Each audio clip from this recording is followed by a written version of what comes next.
como explicar que o Rio de Janeiro, um dos estados mais ricos e com uma ampla rede de universidades, tenha registrado a pior trajetória de aprendizagem no ensino médio em uma década? O efeito Cláudio Castro ou tem mais elementos que ajudam a explicar esse atraso na área da educação? Olha, eu acho que tem tudo a ver com o efeito Cláudio Castro, com o efeito Sérgio Cabral, com Wilson Witzel, e vamos pegar esses governadores todos dos últimos tempos, que desde Leonel Brizola não teve. Não vamos pegar Moreira Franco, que assim que assumiu o governo acabou com o programa do CIEP. Enfim, essa sucessão de governos do Estado que só pensaram no seu enriquecimento ilícito gerou isso. O professor do Estado do Rio de Janeiro é um dos mais mal pagos do Brasil. Para vocês terem uma ideia, o governo tem que dar um abono para os professores para que ele consiga chegar no piso nacional. Porque o salário aqui, o professor, quando entra na rede, o professor de nível médio, nível básico, quando ele entra na rede, ele entra ganhando salário mínimo nacional. Aí, como tem o piso nacional, o governo, por uma questão legal, acaba dando um abono para que ele, então, chegue com seu vencimento ao piso nacional. Então, só para vocês imaginarem, essa sucessão de desgoverno faz o que não é novidade. Aliás, não é o primeiro ano que isso acontece, não. Se tu pegares os IDEBs de anos para trás, dos últimos 4, 5 anos, você vai ver que o estado do Rio de Janeiro, um dos estados mais ricos do Brasil, que tem uma abundância de royalties de petróleo, que tem uma abundância de universidades, como você bem disse, desfruta de índices tão negativos. É lamentável, nós estamos lá na rabeira. Piauí, né, que a gente que a gente fazia até um pouco de brincadeira com o estado do Piauí, como o Juca Chaves fazia. Então, Piauí hoje é o primeiro colocado, né? E o curioso também, até para continuar na conversa, na discussão que o Pedro colocou, é curioso o seguinte, que o Piauí, governado pelo PT, é o primeiro colocado, e o segundo é o Paraná, que é um governo governado pela ultradireita, né? Então, mostra que não é tanto pela questão ideológica que você pode dizer que um Estado tem boa ou má educação, né? Agora, também é importante dizer, Márcio, que esse crescimento aí, que está sendo muito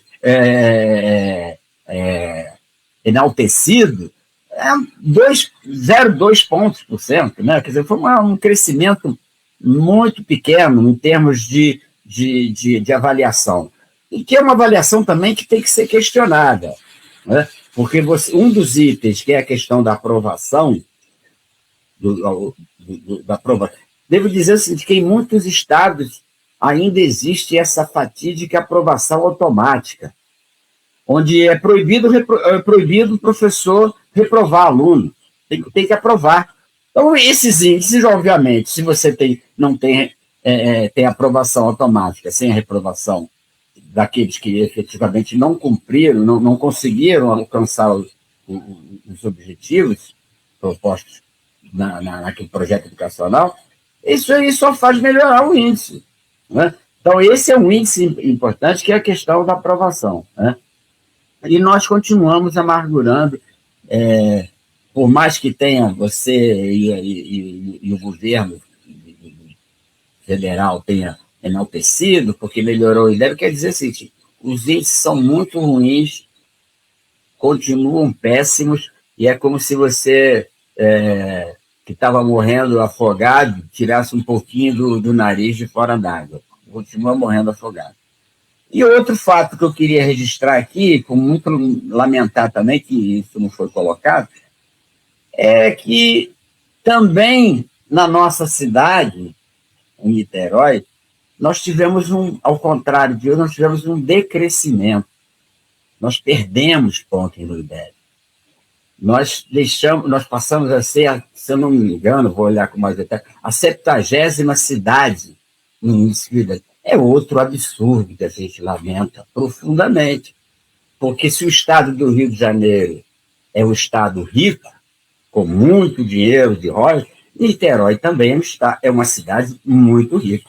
Era para estar registrando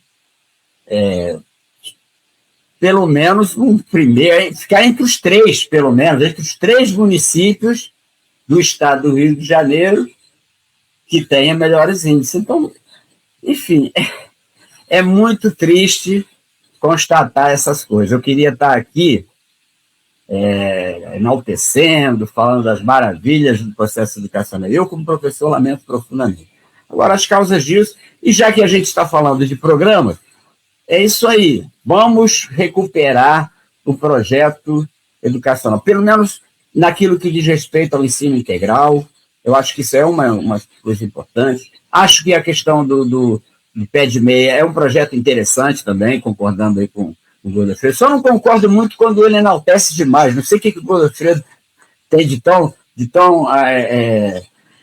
tanta admiração pelo ministro, mas essa atitude do pé de meia é interessante porque você, de alguma maneira, ao dar uma renda mínima para o aluno, ele vai ajudar na família, enfim, ele não vai precisar sair para trabalhar. Eu acho que é uma ideia interessante, Acho que o melhor é aumentar a remuneração, não só aumentar a remuneração, e a preparação acadêmica dos professores que atuam no ensino básico. Acho que isso é o central.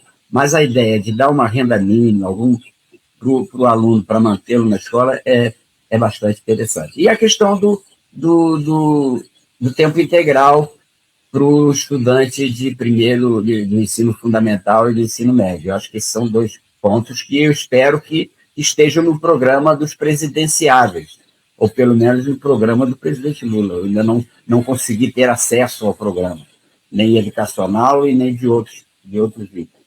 Mas é isso. Lamentável mesmo que a gente tenha vivido ainda tão mal esse projeto educacional do Brasil.